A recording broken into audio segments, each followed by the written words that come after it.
For 12 years, they kept one man sedated inside a secret facility, not because he was sick, not because he was dangerous, but because the moment he wakes up, the laws of physics around him begin to break. 3,000 meters beneath the Atlantic Ocean, hidden inside a massive steel structure anchored to the side of a black underwater trench, there existed a research facility known only as Station Helios officially.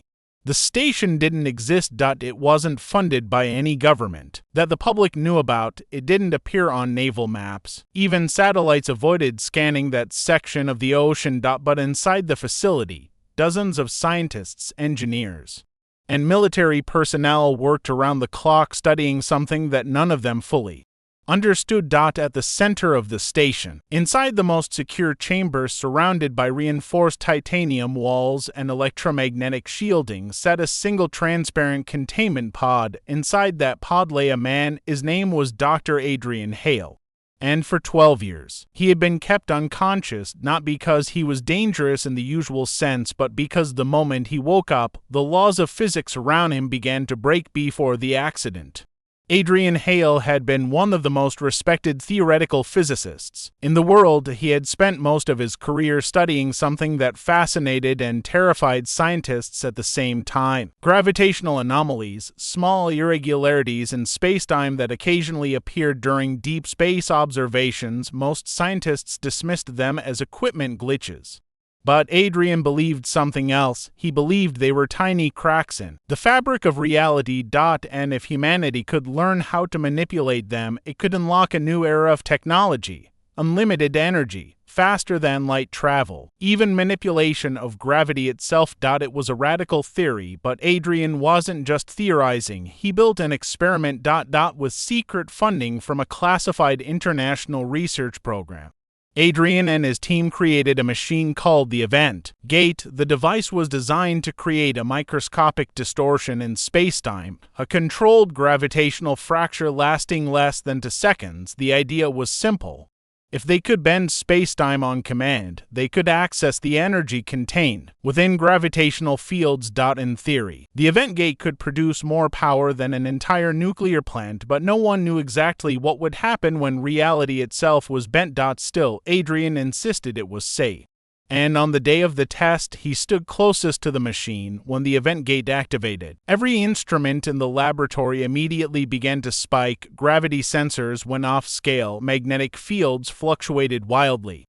And then something unexpected happened. The distortion didn't stay contained. Instead, it expanded, forming a glowing sphere of warped space around the reactor. For exactly 2.4 seconds, Adrian Hale disappeared. He wasn't disintegrated, he wasn't vaporized, he was simply gone. Then the distortion collapsed, and Adrian fell to the floor. At first, the team believed Adrian had suffered severe radiation exposure, but when the medical scanners began analyzing his body, they found something far stranger. His heart had stopped beating, but oxygen was still circulating through his blood. His brain activity had increased to levels that no human brain should be capable of sustaining.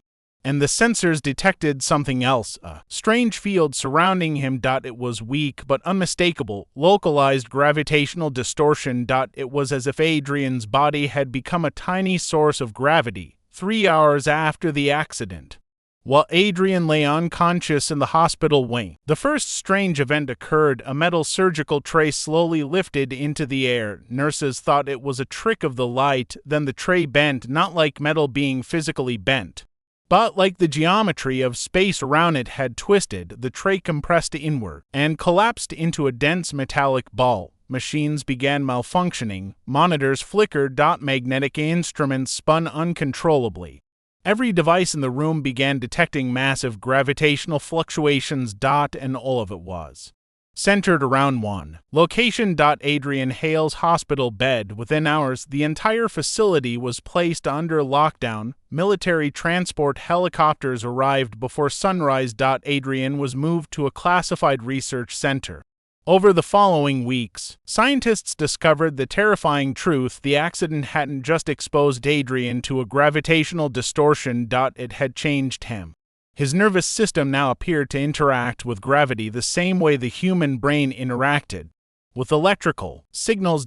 His thoughts could influence gravitational fields, which meant something deeply disturbing. If Adrian woke up and experienced strong emotions, fear, anger, panic, those thoughts might translate into uncontrolled gravitational forces. And no one knew how powerful those forces could become. The decision was controversial, but eventually it became unavoidable. Adrian Hale would be placed in a medically induced coma. His brain activity would be suppressed, and he would remain unconscious indefinitely. That was when Station Helios was built. The underwater location wasn't chosen randomly.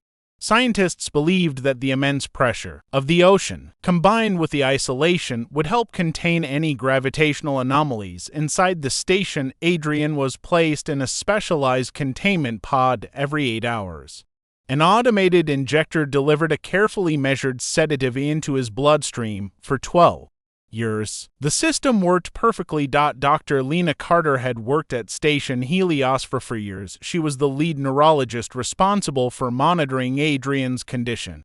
Most of the staff referred to him simply as Subject 14, but Lena refused to use that name. To her, he was still Adrian, a man trapped in a nightmare he never chose. Over the years, Lena noticed subtle changes in Adrian's brain activity, even under sedation. His neural patterns were evolving, growing more complex. Almost as if his brain was slowly adapting to the strange gravitational connection inside him, and that scared her.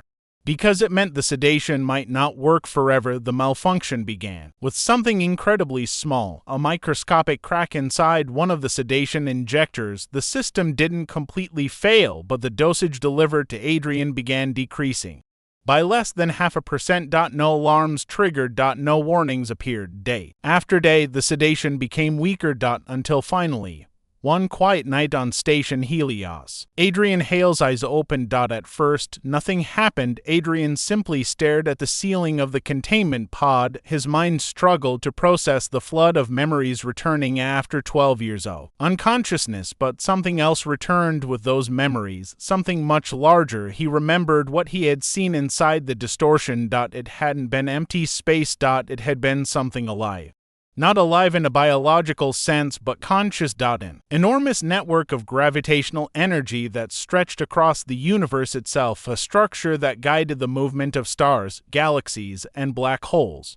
And during those 2 seconds inside the distortion, Adrian's mind had briefly connected to it. The station's monitoring systems detected Adrian's brain activity instantly. Alarms erupted across Station Helios. Dr. Carter rushed into the control room. What happened? A technician pointed at the screen. He's awake. The brainwave readings were off the charts. Even more disturbing, the gravitational sensors inside the containment chamber were spiking.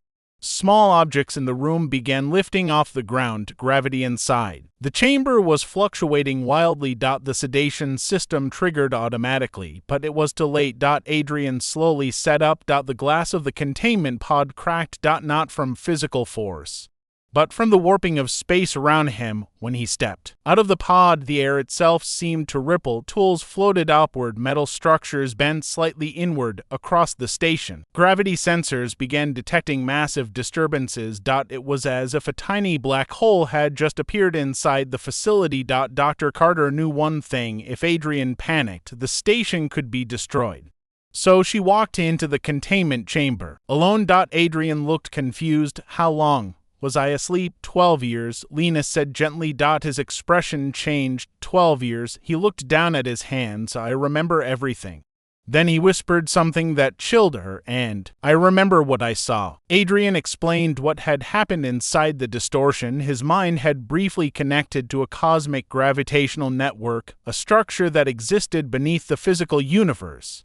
It was like the nervous system of reality itself, and now small. Part of Adrian's brain was still linked to it, which meant one terrifying thing: his thoughts could now influence the fundamental forces of the universe. Unfortunately, the human brain wasn't designed to process such power. The longer Adrian stayed awake, the stronger the distortions became. Gravity inside the station began fluctuating violently. Walls bent, Metal equipment collapsed into dense spheres, and the pressure alarms began screaming. The station's hull was starting to warp. 3,000 meters underwater. Adrian realized the truth before anyone else. "I can't stay here," he said.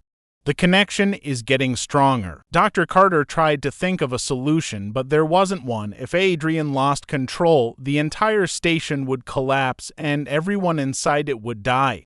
Adrian walked toward the massive observation window overlooking the trench. "If I return to the distortion, you might die," Lena said. He shook his head. "Or I might become something else." He looked back at her. "But at least I won't destroy this place." The airlock opened. "Cold ocean water, are you?"